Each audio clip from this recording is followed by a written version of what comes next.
आप लोगों का स्वागत है बायो के क्लास में। तो आज जो है हम लोग बिहार बोर्ड में पिछले साल पूछे गए प्रश्नों का ही रिवीजन करेंगे कि पिछले साल जो है बिहार बोर्ड में कौन कौन से प्रश्न आए थे बायो में, स्पेशली बायो में। और यह जो वीडियो है यह केवल लघु प्रश्नों के लिए है, दीर्घ के लिए हम एक और वीडियो बनाएंगे। ठीक है, तो आइए देखते हैं कि आपका पहला क्वेश्चन क्या है।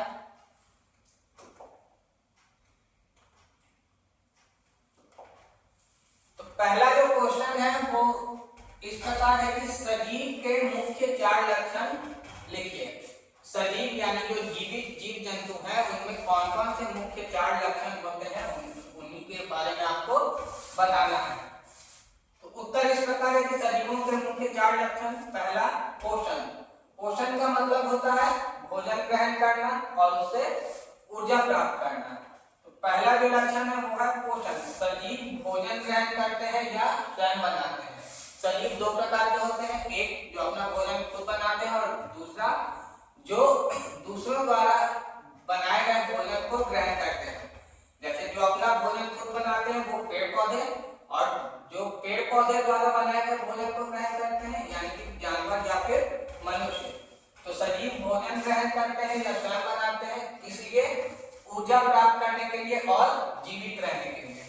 दूसरा जो सजीवों में लक्षण देखा जाता है वह है श्वसन। सजीव सांस लेते हैं जिससे ऊर्जा उत्पन्न होती है और शरीर से अपशिष्ट पदार्थ बाहर निकलते हैं। सांस लेने के क्रम में क्या होता है, जब हम सांस लेते हैं तो ऊर्जा उत्पन्न होती है, यानी जो ऑक्सीजन जो है पूरे कोशिकाओं तक पहुंचता है सांस लेने से, और फिर वहां अभिक्रिया करके जो है ऊर्जा उत्पन्न करता है। और श्वसन के क्रम में ही जो है कार्बन डाइऑक्साइड गैस बनती है जो श्वसन के द्वारा हम लोग बाहर निकाल देते हैं। तीसरा है वृद्धि। सजीव जो है समय के साथ बढ़ते हैं और विकसित होते हैं। जो भी सजीव होते हैं वो समय के साथ धीरे धीरे बड़े होते हैं और उनमें बहुत तरह का विकास भी होता है। अगला जो लक्षण है वो है प्रजनन। प्रजनन ऐसी प्रक्रिया है जिसके द्वारा सजीव जो है अपने ही जैसे नए जंतुओं को पैदा करते हैं, और प्रजनन के कारण ही जो है हमारी प्रजाति पृथ्वी, हमारे ग्रह पृथ्वी पर बनी हुई है। तो ये जो लक्षण, ये 4 मुख्य लक्षण होते हैं सजीवों में। अगला जो प्रश्न है वह है कि लगातार दौड़ने से व्यक्ति की पेशियों में क्रैम्प क्यों होता है। क्रैम्प का मतलब होता है ऐंठन। जब कभी हम लोग बहुत ज्यादा काम कर लेते हैं या बहुत तेज दौड़ते हैं, कोई भी बहुत भारी काम करते हैं, तो उस जगह की मांसपेशियों में दर्द हो जाता है। तो क्वेश्चन वही है कि मतलब लगातार दौड़ने यानी कोई भारी काम करने से पेशियों में ऐंठन यानी कि दर्द क्यों होने लगता है। तो लगातार दौड़ने से पेशियों में क्रैम्प यानी ऐंठन आती है क्योंकि ज्यादा मेहनत से ऑक्सीजन की कमी होती है, जिससे पेशियों में लैक्टिक अम्ल बनता है। पानी और इलेक्ट्रोलाइट्स जैसे सोडियम और पोटेशियम की कमी होती है, और तंत्रिका तंत्र का संतुलन बिगड़ जाता है, जिससे पेशियां अचानक सिकुड़कर आराम नहीं कर पाती हैं और उनमें ऐंठन होने लगता है। देखिए होता क्या है कि जब हम कोई भारी काम करते हैं, जैसे बहुत तेज दौड़ते हैं या कोई बहुत ज्यादा भारी वस्तु उठा लेते हैं, तो हमें अधिक ऊर्जा, ज्यादा काम करना है तो अधिक ऊर्जा चाहिए, और अगर अधिक ऊर्जा चाहिए तो हम लोग को ऑक्सीजन भी अधिक मात्रा में चाहिए होगा। लेकिन ऑक्सीजन मतलब शरीर के अंदर ऑक्सीजन जाने का जो रास्ता है वो बहुत कम है। बहुत ज्यादा मात्रा में ऑक्सीजन जो है हम एक ही बार में वहां नहीं पहुंचा सकते हैं।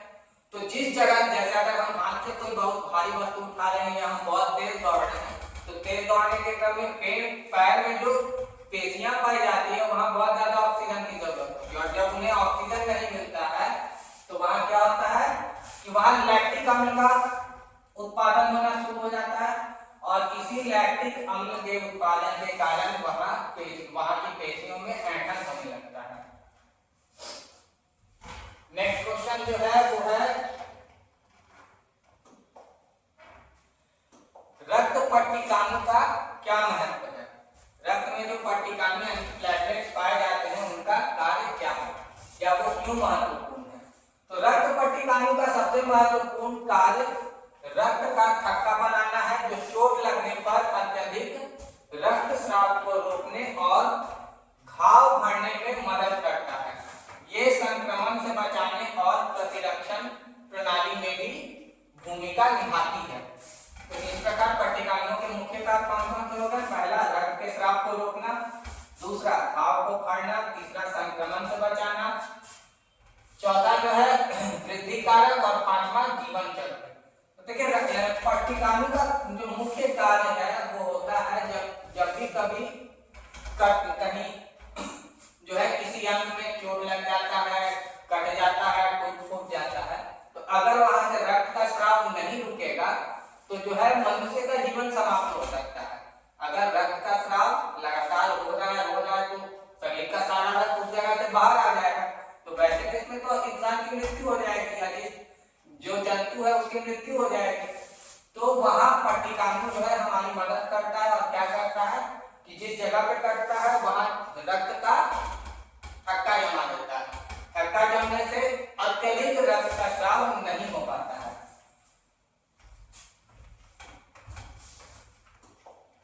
अगला क्वेश्चन जो पिछला साल पूछा गया था बायो के क्वेश्चन बायो में, वो ये है कि पौधों के कुछ उत्सर्जी पदार्थों के नाम लिखें। उत्सर्जी पदार्थ तो पौधों के मुख्य उत्सर्जी पदार्थ कौन कौन से हैं? पौधों के मुख्य उत्सर्जी पदार्थ ऑक्सीजन, कार्बन डाइऑक्साइड और जल है, जो रंध्रों से बाहर निकलते हैं। रंध्र मतलब ये पत्तियों में जो छोटे जो अति सूक्ष्म क्षेत्र पाए जाते हैं उन्हें ही रंध्र कहा जाता है। इसके अलावा पेड़ पौधों से गोंद, रेजिन, लैटेक्स और टैनिन जैसे ठोस अथवा अर्ध ठोस पदार्थ भी हैं, जो पुरानी पत्तियां, छाल या जड़ों के जरिए बाहर निकलते हैं। तो ये सभी पदार्थ जो हैं पौधों के लिए उत्सर्जी पदार्थ बन जाते हैं। कौन कौन? ऑक्सीजन, कार्बन डाइऑक्साइड, जल, गोंद, रेजिन, लैटेक्स और टैनिन।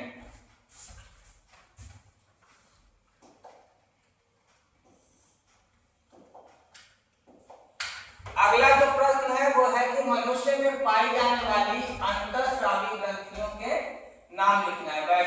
वैसी ग्रंथियां जो मनुष्य के शरीर के अंदर मौजूद होती हैं उन ग्रंथियों के नाम लिखना है। तो कुछ प्रमुख ग्रंथि मनुष्य के शरीर में जो कुछ प्रमुख ग्रंथियां हैं वो कौन कौन सी हैं? सबसे पहले पीयूष ग्रंथि, थायराइड ग्रंथि, पैराथायराइड, एड्रिनल ग्रंथि, अग्नाशय, पीनियल ग्रंथि, थाइमस ग्रंथि, अंडाशय और वृषण। ये सभी जो है मुख्य अंतःस्रावी ग्रंथियों की श्रेणी में आते हैं।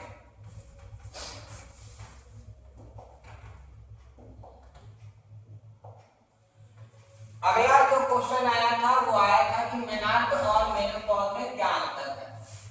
तो मेनोपॉज और मेनार्क दोनों ही महिलाओं के प्रजनन जीवन चक्र के महत्वपूर्ण चरण है, लेकिन ये एक दूसरे के बिल्कुल विपरीत होते हैं। जैसे मेनार्क की परिभाषा, तो मेनार्क हम कहते हैं जब पहली बार महिलाओं को मासिक धर्म आता है तो उसे क्या कहा जाता है? उसे ही मेनार्क कहा जाता है। जबकि जब अंतिम बार महिलाओं को मासिक धर्म आता है तो उसे हम क्या कहते हैं? उसे मेनोपॉज कहा जाता है। आमतौर पर किशोरावस्था के दौरान होता है। सामान्यतः 10 से 16 वर्ष की उम्र के बीच में महिलाओं में मेनार्क की शुरुआत होती है, जबकि मेनोपॉज यह आमतौर पर मध्यम आयु वर्ग में होता है, सामान्यतः 45 से 55 साल की उम्र के बीच। मेनार्क जो है वह प्रजनन क्षमता की शुरुआत का प्रतीक होता है। जब महिलाओं में मेनार्क यानी कि जब पहली बार मासिक धर्म की शुरुआत होती है उसके बाद ही महिलाएं जो है महिलाओं में प्रजनन होना शुरू होता है, जबकि मेनोपॉज यह प्रजनन क्षमता के अंत का प्रतीक होता है। मतलब मेनोपॉज अगर किसी महिला में मेनोपॉज हो जाता है तो उसके बाद महिला प्रजनन नहीं कर सकती है।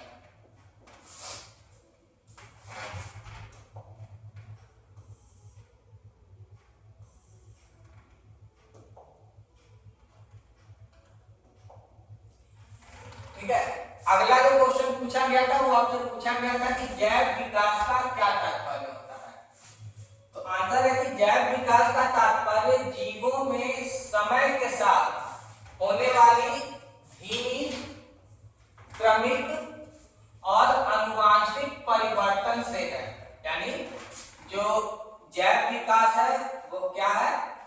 जैव विकास का मतलब होता है समय के साथ होने वाले धीमी, क्रमिक और आनुवांशिक परिवर्तन से है, जिसके फलस्वरूप सरल जीवों से वर्तमान समय के जटिल जीवों का जन्म हुआ है और सभी जीव एक सामान्य पूर्वज के वंशज हैं, जो पीढ़ी दर पीढ़ी हुए बदलावों के कारण अलग अलग रूपों में विकसित हुए हैं।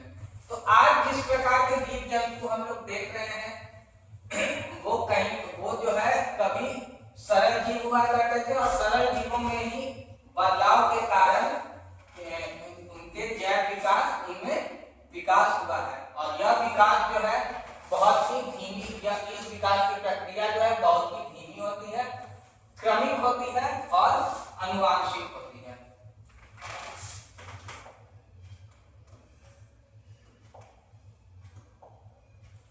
और आखिरी जो लघु प्रश्न आपसे पूछा गया था कि पारितंत्र में अपघटनों की क्या भूमिका होती है।